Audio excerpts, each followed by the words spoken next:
अस्सलाम वालेकुम, कैसे हैं आप सब। उम्मीद है आप सब खैरियत से होंगे। आप लोग का वेलकम है मेरे चैनल रूहानी बात पर। तो जनाब, आज बात करने वाली हूँ मैं कि डीएम जो है वो अपनी डीएफ को ट्रिगर करके थर्ड पार्टी को क्यों चूज़ करता है, थर्ड पार्टी में क्यों चला जाता है, अपनी डीएफ को इग्नोर करके, रिजेक्ट करके, छोड़ के क्यों चला जाता है थर्ड पार्टी में। ट्विन फ्लेम जर्नी सिर्फ एक रोमांटिक कनेक्शन नहीं बल्कि एक स्पिरिचुअल अवेकनिंग का सफ़र है। इस जर्नी में डीएम और डीएफ दोनों को ही अपनी सोल ग्रोथ और पास्ट ट्रॉमास हील करने होते हैं। लेकिन कई बार होता है कि डीएम डीएफ को ट्रिगर करता है, फिर उसे छोड़कर किसी और यानी कि थर्ड पार्टी के साथ चला जाता है। ये बहुत पेनफुल होता है, मगर इसका एक गहरा मकसद होता है। इसका मतलब ये बिल्कुल भी नहीं होता कि डीएम डीएफ से प्यार नहीं करता, बल्कि ये एक सोल कॉन्ट्रैक्ट का हिस्सा होता है जो दोनों के ट्रांसफॉर्मेशन के लिए ज़रूरी होता है। डीएफ और डीएम का रिश्ता बहुत ज़्यादा इंटेंस होता है। ये सिर्फ एक नॉर्मल लव स्टोरी नहीं बल्कि एक सोल लेवल का प्यार होता है जो डीएम के अंदर जो है वो दबे हुए इमोशंस और इनसिक्योरिटीज़ को जो है वो एक्टिव कर देता है। डीएम इमोशनली इतना रेडी नहीं होता कि वो डीएफ के प्यार को एक्सेप्ट करे। इसलिए जब डीएफ उसे बहुत ज़्यादा प्यार देती है तो वो अपनी फीलिंग से भागता है। उसे लगता है कि अगर वो डीएफ से दूर हो गया तो पेन और ट्रिगर से बच सकेगा, मगर असल में ये सिर्फ एक टेम्परेरी जो है वो फेज़ होता है। जैसे कि सोचिए, एक इंसान कभी अंधेरे यानी कि डार्कनेस में रहा हो और अचानक से उसे बहुत तेज़ रोशनी मिल जाए, तो उसकी आंखें जो होती हैं वो क्या करती हैं, उसकी आंखें आधी बंद और आधी खुली रह जाती हैं। मतलब क्या बोलूँ मैं कि किस तरह होता है ना कि जब एक रोशनी बहुत ज़्यादा तेज़ी से हमारी आंखों पे पड़ती है तो हमारी आंखें आधी बंद आधी खुली हो जाती हैं, हम बंद कर लेते हैं अपनी आंखों को इस तरह से।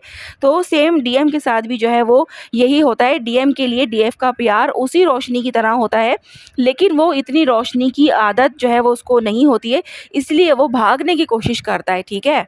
डीएम को डीएफ से अलग होने के बाद एक इमोशनल गैप महसूस होता है। वो अपने अंदर के इमोशंस को फेस करना नहीं चाहता, इसीलिए वो अपने दुख और कन्फ्यूजन से भागने के लिए किसी और के साथ कनेक्शन बना लेता है। थर्ड पार्टी का प्यार टेम्परेरी और सुपरफिशियल होता है, मगर डीएम को ये लगता है कि ये डीएफ से दूर रहने के लिए आसान तरीका है। जैसे जब किसी का दिल टूट जाता है तो कई लोग अपनी लोनलीनेस से भागने के लिए नए रिलेशनशिप या डिस्ट्रैक्शन ढूंढते हैं। डीएम भी कुछ ऐसा ही करता है। डीएम का पास्ट में सेल्फ वर्थ या फिर ट्रस्ट इश्यूज काफ़ी स्ट्रांग होते हैं। कई बार उसे चाइल्डहुड या पास्ट लाइफ से ऐसे दुख मिले होते हैं जो अभी तक हील नहीं हुए हैं, और डीएफ उसे फोर्सफुली उस हीलिंग प्रोसेस से गुजारती है। दुख से भागने के लिए एक ऐसी थर्ड पार्टी चूज करता है जो डीएफ की तरह स्ट्रांग और इंटेंस ना हो, मगर ये थर्ड पार्टी डीएम के लिए एक मिरर का काम करती है जो उसे उसके अपने इश्यूज फेस करने पर मजबूर करती है। डीएम को अक्सर कंट्रोल में रखने की आदत होती है। डीएफ का प्यार बहुत डीप होता है और वो डीएम को कमज़ोर महसूस करवाता है। डीएम को ये बात पसंद नहीं आती, इसीलिए वो एक ऐसी थर्ड पार्टी का इंतखाब करता है जो उसे इमोशनली वीक महसूस ना कराए। मगर धीरे धीरे उसे ये रियलाइजेशन होती है कि डीएफ का प्यार सच्चा था, जबकि थर्ड पार्टी का नहीं। जैसे कि अगर कोई शख्स हमेशा अपने बॉस होने का मतलब बॉस होने की आदत रखता हो और अचानक उसे किसी और के रूल्स फॉलो करने पड़ें तो वो अनकंफर्टेबल जो है वो फ़ील करता है। डीएम भी इसी तरह फ़ील करता है जब डीएफ उसे अपने इमोशंस फेस करने पर मजबूर करती है। ट्विन फ्लेम जर्नी एक डिवाइन प्रोसेस है जो सिर्फ तब कंप्लीट होती है जब डीएफ और डीएम दोनों अपनी सेल्फ ग्रोथ कंप्लीट कर लें। जब तक डीएफ अपनी हीलिंग नहीं करती, डीएम भी अपने लेसन कंप्लीट नहीं करता। डीएम का थर्ड पार्टी के साथ जाना सिर्फ एक फेज़ होता है, कोई परमानेंट डिसीजन नहीं। जैसे कि एक स्टूडेंट एग्ज़ाम देने से पहले प्रैक्टिस करता है, वैसे ही डीएम को थर्ड पार्टी के साथ जाके अपनी सोल लेसन्स सीखने होते हैं ताकि वो डीएफ के लिए रेडी हो सके। जब डीएम थर्ड पार्टी में जाता है तो उसके साथ ये होता है कि डीएम को पहले लगता है कि वो सही फैसला ले रहा है या फिर लिया है, मगर धीरे धीरे उसे समझ आता है कि थर्ड पार्टी डीएफ की रिप्लेसमेंट नहीं है। थर्ड पार्टी रिलेशनशिप में प्रॉब्लम आनी शुरू हो जाती हैं। डीएम को रियलाइज़ होता है कि वो जहाँ गया था वो भी परफेक्ट नहीं है। डीएम डीएफ को मिस करने लगता है। जब थर्ड पार्टी डीएम को हर्ट करती है तब उसे डीएफ की अनकंडीशनल लव की वैल्यू समझ में आती है। डीएम अपनी मिस्टेक्स रियलाइज़ करता है। वो सोचता है कि डीएफ के साथ वो अपना बेस्ट वर्जन बन सकता था, मगर वो ईगो और फियर की वजह से भाग गया। डीएम थर्ड पार्टी से निकलकर वापस डीएफ की तरफ अट्रैक्ट होता है। जब उसे समझ आता है कि रियल लव सिर्फ डीएफ के साथ था, तब वो वापस डीएफ की एनर्जी महसूस करता है।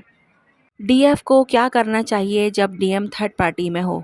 क्योंकि मेरी बहुत ज़्यादा जो डीएफ हैं वो उनके डीएम थर्ड पार्टी में ही हैं और वो बहुत ज़्यादा परेशान रहती हैं ये सोचकर कि उनका डीएम थर्ड पार्टी में है, थर्ड पार्टी को चूज़ कर रहा है, तो अब उन्हें क्या करना चाहिए? तो जनाब डीएफ आपको डीएम को चेज़ नहीं करना चाहिए। अगर डीएफ डीएम को चेज़ करेगी तो वो और दूर भागेगा। अपनी सेल्फ लव और हीलिंग पर फोकस करें। जब डीएफ अपनी वाइब्रेशन राइज करती है तभी डीएम भी स्पिरिचुअल अवेकनिंग की तरफ आएगा। पेशेंस और ट्रस्ट रखना है आपको। अगर ये ट्रू टू इन्फ्लेम जर्नी है आपकी, तो थर्ड पार्टी सिर्फ एक लेसन है, परमानेंट नहीं है। ठीक है। डीएम का थर्ड पार्टी में जाना टेम्परेरी है, परमानेंट सेपरेशन नहीं।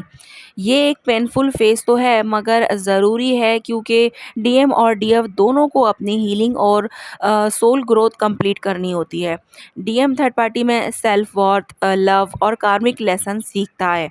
जब डीएफ चेजिंग और ऑब्सेशन छोड़कर अपनी पावर वापस लेती है तभी डीएम का अवेकनिंग और रीयूनियन पॉसिबल होता है।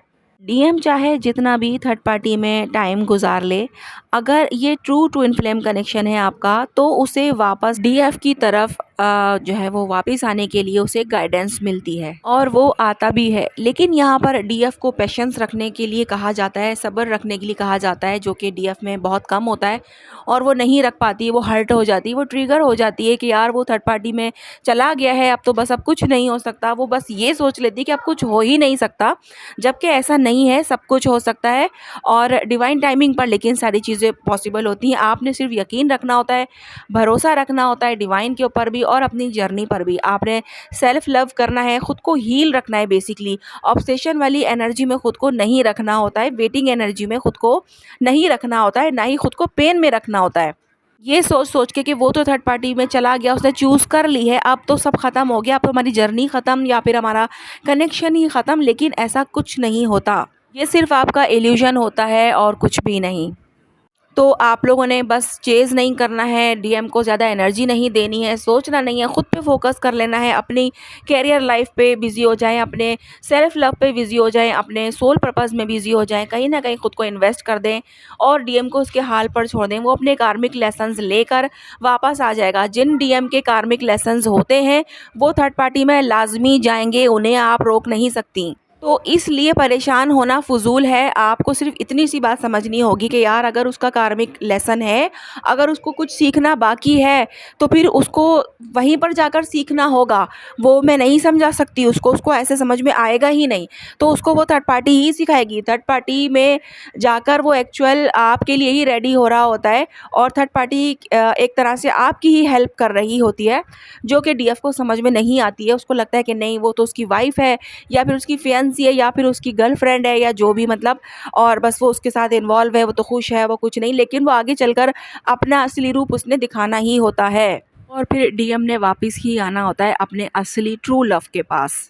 ठीक है जनाब, तो बात आई समझ में। अब आप लोगों ने मुझे कमेंट में बताना है कि किस किस के जो डीएम है वो थर्ड पार्टी में ऑलरेडी है और आप कैसा ट्रीटमेंट दे रही हैं उन्हें, क्या कर रही हैं आप, क्या सोचती रहती हैं हर वक्त उनके लिए, रोती रहती हैं, परेशान रहती हैं ये सोच सोच कर कि वो थर्ड पार्टी में चले गए हैं। क्या सिचुएशन है आपकी, कॉमेंट बॉक्स में ज़रूर शेयर कीजिएगा। मैं आप लोगों के कॉमेंट पढ़ती हूँ और जवाब भी देती हूँ। कोई सवाल आपके मन में हो तो ज़रूर पूछ सकते हैं आप लोग। जनाब आज की वीडियो जो है वो यहीं तक है, मिलते हैं हम लोग नेक्स्ट वीडियो में। अपना बहुत ज़्यादा ख्याल रखिएगा और मुझे दुआओं में याद रखिएगा। अल्लाह हाफ़िज़।